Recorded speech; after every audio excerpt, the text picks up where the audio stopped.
Deer D.El.Ed learner 504 এবং 505 এর all MCQ collection দেওয়া হয়ে গেছে। 5 and 10 মার্কসের জন্য সাজেশনও দেওয়া হয়ে গেছে। তো সবাই চাইছিলেন যে আনসারগুলো যাতে একসাথে দিয়ে দেওয়া হয় তাহলে সুবিধা হবে। তো আমি আনসারগুলো দিয়ে দিয়েছি instamoja.com SM10 টিউটোরিয়াল, ওইখানে আনসারগুলো পেয়ে যাবেন। তো আনসারগুলোতে কী কী আছে, কীভাবে শিখতে হবে সেগুলো আজকে আমি দেখিয়ে দিচ্ছি।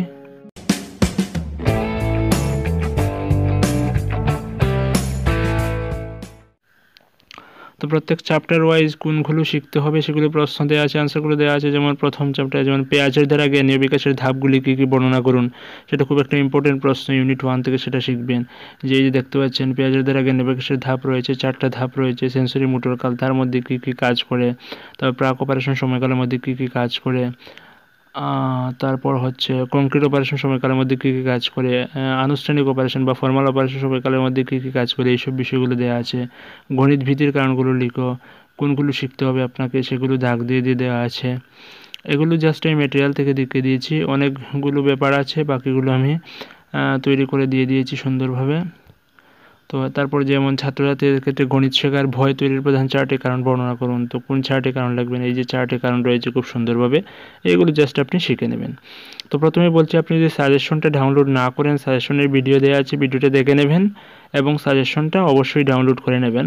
ওই সাজেশন থেকে কিন্তু ম্যাক্সিমাম কোয়েশ্চেন আপনার পরীক্ষায় আসবে, সেটা এখন না, পরীক্ষার পরে আপনি মিলিয়ে দেখলেই বুঝতে পারবেন।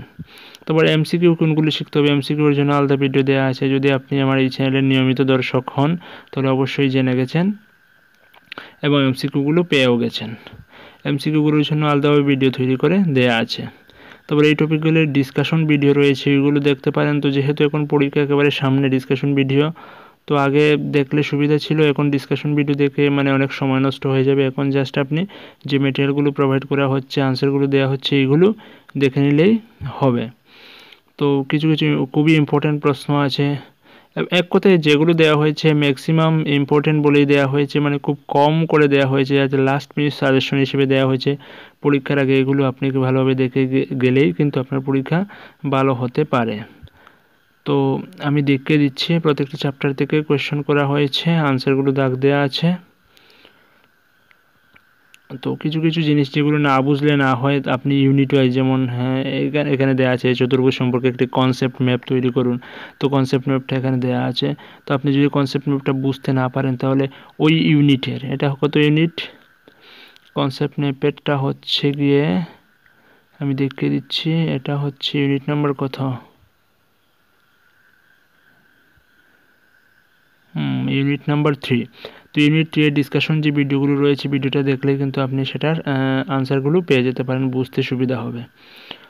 তো এইভাবে সবটা চ্যাপ্টারের আনসার আছে, আপনি প্রয়োজন পড়লে এইগুলো আপনি পারচেস করে নেবেন, তারপর পড়ে নেবেন। অনেকেই পারচেস করছেন এবং পড়াশোনা করছেন এখান থেকে। আচ্ছা, 5E শিকন মডেলটি বর্ণনা করুন। তো 5E শিকন মডেলটা খুবই গুরুত্বপূর্ণ। এখানে 5টা নাম যেগুলো আছে, এমসিকিউ হতে পারে, 5 মার্কস কোয়েশ্চেন হতে পারে, এগুলো অবশ্যই শিখে রাখবেন। তো 5E শিকন মডেল দেখবেন, যেটা দাগ দেওয়া আছে এতটুকুই আপনাকে শিখলে হবে। তারপর রয়েছে আইকন মডেল, আইকন মডেলটাও কিন্তু 7টা স্তর রয়েছে, সেই 7টা স্তর আপনাকে দেখতে হবে। আচ্ছা, পিডিএফ ফাইলের মধ্যে এভাবে কিছু লিঙ্ক দেওয়া আছে, যে click here for PDF material, ওইখানে ক্লিক করলে কিন্তু ইনস্টামোজাতে অনলাইন স্টোর রয়েছে, এনআইওএস ডিএলএড সংক্রান্ত স্টাডি মেটেরিয়াল রয়েছে, সেখানে আপনি চলে যাবেন। ওইখান থেকে আপনি অনেক ফ্রি স্টাডি মেটেরিয়াল রয়েছে, ডাউনলোড করতে পারেন, অনেকগুলো পে করে পারচেস করতে পারেন প্রয়োজনে। তারপর সেকেন্ড যে লিঙ্ক রয়েছে, দেখুন ডিসকাশন ভিডিও ক্লিক হেয়ার, ওইখানে ক্লিক করলে কিন্তু ইউটিউবে 504, 505 এর সমগ্র ভিডিও ডিসকাশন পেয়ে যাবেন। তারপর ফেসবুক পেজ রয়েছে, ওইখানে আপনি লাইক করলে রেগুলার আপডেট পেয়ে যাবেন। তারপর একটা খুবই ইম্পর্টেন্ট প্রশ্ন ইউনিট 7 থেকে রয়েছে, প্রাথমিক স্তরের শিক্ষার্থীদের প্রচলিত নন স্ট্যান্ডার্ড একক ব্যবহারের প্রয়োজনীয়তা লিখো। তো প্রথমে বাচ্চাদের কী করতে হয়, আচ্ছা পরিমাপের ক্ষেত্রে দুটো একক রয়েছে, একটা হচ্ছে স্ট্যান্ডার্ড একক আর একটা হচ্ছে নন স্ট্যান্ডার্ড একক। স্ট্যান্ডার্ড একক তো জানি যে মিটার, ফিট, এইগুলো। নন স্ট্যান্ডার্ড যেমন হাতের আঙ্গুল বা পায়ের পদক্ষেপ বা এক বিঘত, এক হাত, এগুলো হচ্ছে নন স্ট্যান্ডার্ড ইউনিট। তো বাচ্চারা প্রথমে কিন্তু নন স্ট্যান্ডার্ড ইউনিট শিখে, তারপর স্ট্যান্ডার্ড ইউনিটের প্রয়োজনীয়তা অনুভব করে। তো নন স্ট্যান্ডার্ড ইউনিট কেন শেখা উচিত, ওইখান থেকে কীভাবে স্ট্যান্ডার্ড ইউনিট শিখতে পারে, সেই সব ব্যাপার কিন্তু খুবই গুরুত্বপূর্ণ। তো এগুলো একটু জাস্ট দেখে রাখবেন। তারপর আরও খুবই ইম্পর্টেন্ট একটা প্রশ্ন রয়েছে, যেটা হচ্ছে ব্রিটিশ পদ্ধতির তুলনায় মেট্রিক পদ্ধতিতে কী কী সুবিধা রয়েছে, এইগুলো। তো এখানে দেওয়া আছে, আপনি দেখে নেবেন। ইউনিট 8 থেকে কিন্তু সুন্দরভাবে গুছিয়ে আনসারগুলো দেওয়া আছে, সেটা অবশ্যই দেখবেন। কিছু কিছু ম্যাথমেটিক্স কোয়েশ্চেন আসতে পারে, যদিও এক দুটো কিন্তু পিওরলি ম্যাথ টাইপ কোয়েশ্চেন আসতে পারে, বাকিগুলো কিন্তু থিওরি টাইপ কোয়েশ্চেন আসবে, ম্যাথ বেশি আসবে না। তো ইউনিট 8 থেকে কিন্তু ম্যাথ আসতে পারে, সেই জন্য সম্ভাব্য কিছু ম্যাথ কোয়েশ্চেন দেওয়া হলো, আনসারগুলো দেওয়া হলো। তো এগুলো কিন্তু হয়তো আপনি দেখলে বুঝতে নাও পারেন। তো আমি বলবো ইউনিট 8-এর যে ডিসকাশন ভিডিও রয়েছে, সিরিয়াল ওয়াইজ রয়েছে, ইউনিট 8-এর ডিসকাশন ভিডিওগুলো দেখলে আপনি অবশ্যই এগুলো আনসার পেয়ে যাবেন, যে কীভাবে আয়তলেখ ড্র করতে হচ্ছে, তারপরে কীভাবে পাইচিত্র ড্র করতে হচ্ছে,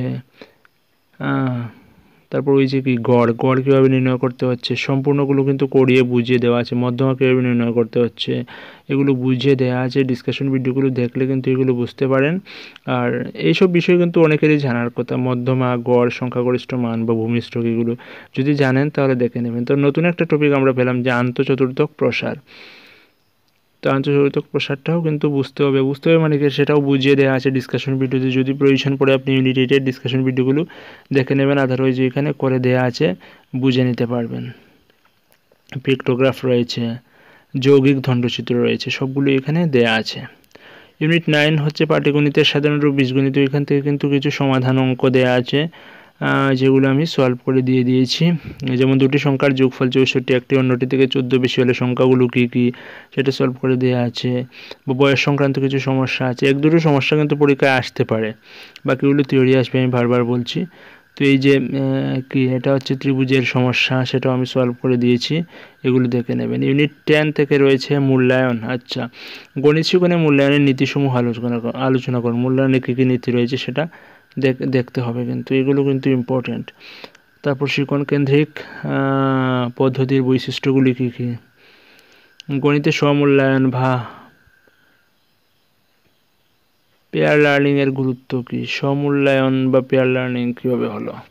স্বমূল্যায়ন মানে সেলফ অ্যাসেসমেন্ট, এটা পেয়ার লার্নিং হবে না, এখানে একটু ভুল দেওয়া আছে। স্বমূল্যায়ন মানে হচ্ছে সেলফ অ্যাসেসমেন্ট। তারপর হচ্ছে মুক্ত প্রশ্ন কি, বদ্ধ প্রশ্ন কি, ওইটা আমি বলছি, একটু কারেকশন করে নেবেন আপনি। যে প্রথমে দেয়া আছে মুক্ত প্রশ্ন, ওইটা কিন্তু মুক্ত প্রশ্ন না, প্রথমে যেটা দেয়া আছে সেটা হবে বদ্ধ প্রশ্ন। পরে যেটা দেয়া আছে উপরে বদ্ধ প্রশ্ন লেখা, ওইটা কিন্তু লিখতে হবে মুক্ত প্রশ্ন। এখানে একটু ভুল হয়ে গেছিলো, তো আপনারা অবশ্যই সেটা কারেক্ট করে নেবেন। প্রথমটা হচ্ছে বদ্ধ প্রশ্ন, পরেরটা হচ্ছে মুক্ত প্রশ্ন। তো মুক্ত প্রশ্ন বদ্ধ প্রশ্ন কি সেটাও ডিসকাশন দেখলে অবশ্যই বুঝতে পারবেন। তবে আমি বলে দিচ্ছি যে যদি কোনো প্রশ্ন এমনভাবে করা হয় যে আনসার একাধিক হতে পারে, সবটাই সঠিক আনসার হবে, সেটা হচ্ছে মুক্ত প্রশ্ন। যদি কোনো প্রশ্ন এমনভাবে করা হয় যে একটাই শুধু আনসার হবে, সেটা হচ্ছে বদ্ধ প্রশ্ন। তো উদাহরণের মাধ্যমে এখানে বুঝিয়ে দেওয়া আছে, মুক্ত প্রশ্নের বৈশিষ্ট্যগুলো দেওয়া আছে। আর তারপর গণিতে প্রশ্ন বিচিত্রার ব্যবহার, প্রশ্ন বিচিত্রার ব্যাপারটা শিখতে হবে, কিন্তু প্রশ্ন বিচিত্রার ব্যবহার রয়েছে, আইটেম কার্ড কি, এর ব্যবহার কী, এসব বিষয়গুলো শেখা কিন্তু খুবই প্রয়োজন। তারপর প্রকল্পে কী কী বিষয় আলোচনা করতে হবে, এখানে একটু ভুল হয়ে জি হয়ে গেছে, এটা হবে কী কী বিষয় আলোচনা করতে হবে। তো এইসব বিষয়গুলো, পোর্টফোলিও কীভাবে গণিতের মূল্যায়নে সহায়তা করে, সেই সব বিষয় সবটাই আনসার দেয়া আছে। তারপরে যেটা ইউনিট 12-এ গণিত শিখন অ্যাসেসমেন্টের কৌশলসমূহ বর্ণনা করুন। তো অ্যাসেসমেন্টের কৌশলগুলি কী কী এইগুলো দেয়া আছে এখানে, আপনি দেখে নেবেন, খুব গুরুত্বপূর্ণ প্রশ্ন একটা। তো প্রাথমিক বিদ্যালয়ে গণিত শিখনের ক্ষেত্রে যে ভুলগুলি করে তা বর্ণনা করুন এবং ভুলগুলি নিরাময়ের জন্য ব্যবস্থা লিখুন। তো এগুলো আমি বলবো যে এটা আপনি ধরে নিতে পারেন যে আপনার পরীক্ষায় চলে এসছে। প্রাথমিক বিদ্যালয়ে গণিত শিক্ষার্থীরা গণিত শিখনের ক্ষেত্রে যে ভুলগুলি করে তা বর্ণনা করুন এবং সেই ভুলগুলি নিরাময়ের একটি ব্যবস্থা লিখুন। এটা কিন্তু খুবই একটা ইম্পর্ট্যান্ট কোয়েশ্চেন। এর আনসারটা আমার মনে হয় যে পরীক্ষায় এটা আসবে। তো এমনভাবে শিখে নেবেন যাতে মিস না হয়। তারপর ভুল দেয়া আছে, ভুলগুলো থেকে নিরাময় করা আছে কীভাবে দেয়া আছে সেটাও।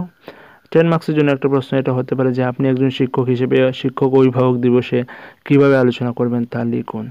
তো এইসব বিষয়গুলো কিন্তু খুব সুন্দরভাবে দেয়া আছে।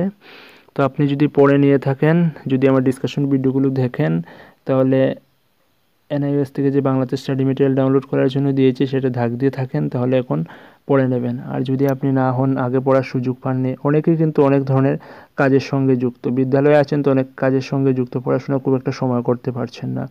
তো এই পরীক্ষার আগ মুহূর্তে কিন্তু আপনাকে অবশ্যই পড়ে যেতে হবে। তো তার জন্য লাস্ট মিনিট যেটা সাজেশন দিলাম সেটা আপনার জন্য খুবই উপকারী হতে পারে, সেটা অবশ্যই প্রয়োজনে পারচেজ করে পড়ে পরীক্ষায় যাবেন, তবেই আপনার পরীক্ষা কিন্তু ভালো হবে। তো তো আর বেশি কথা বলছি না, জাস্ট এইগুলো যে পিডিএফটা তার মধ্যে কী কী বিষয় রয়েছে সেটা আমি দেখে দিলাম। তো পরবর্তীতে আমি 505টাও দেখে দেব। আর কিছু জিনিস বুঝতে অসুবিধা হয়েছে 504-এর কিছু কিছু টপিক, সেটাও আমি আলোচনা করব। ততক্ষণ ভালো থাকুন, পড়তে থাকুন, পরীক্ষা আপনার অবশ্যই ভালো হবে। Keep studying and stay tuned with SMT tutorial. Thank you.